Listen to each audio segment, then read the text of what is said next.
PM Modi ने जब नया संसद भवन बनाने की घोषणा की, तब कांग्रेसी चमचे हल्ला मचाने लगी कि जब पुरानी संसद है तो नया संसद भवन बनाने की क्या जरूरत है।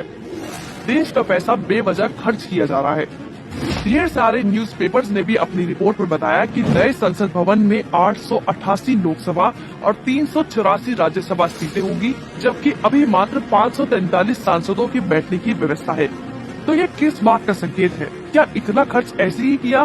नहीं, कायदे से साल 1976 में संसदीय सीटों को बढ़ा देना चाहिए था, लेकिन इस फैसले को 25 साल के लिए टाल दिया गया, एक नहीं दो बार। लेकिन सीटें तब तो बढ़ेंगी जब संसद में इन बढ़े हुए सांसदों के बैठने के लिए पर्याप्त सीटें हों।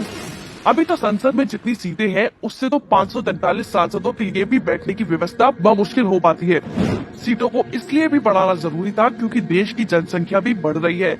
वर्तमान समय में 543 लोकसभा सीटें हैं। 1971 की जनगणना के आधार पर सोचिए, 5 दशक पहले की गणना के आधार पर आज भी चल रहा है। सीटों को बढ़ाने की प्रक्रिया पर तब से रोक लगी हुई है।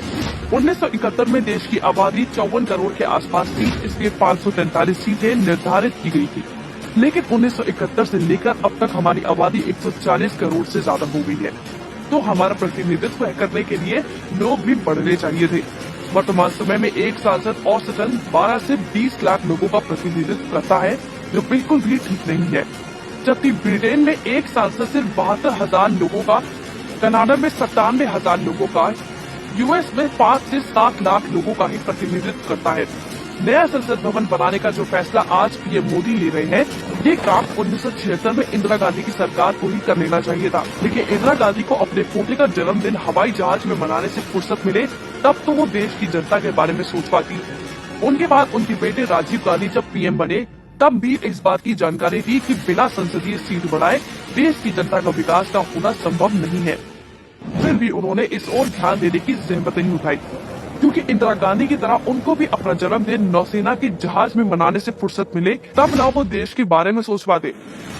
2014 में जब मोदी जी पीएम बने, तब उन्होंने इस जरूरत पर तेजी से काम करना शुरू किया। आज जो नया संसद बन रहा है, उसमें 888 सांसदों के एक साथ बैठने की व्यवस्था है। मतलब आने वाले 2024 के बाद वाले लोकसभा चुनाव में देश की जनता को उनकी जरूरत के हिसाब से सांसद मिल जाएंगे।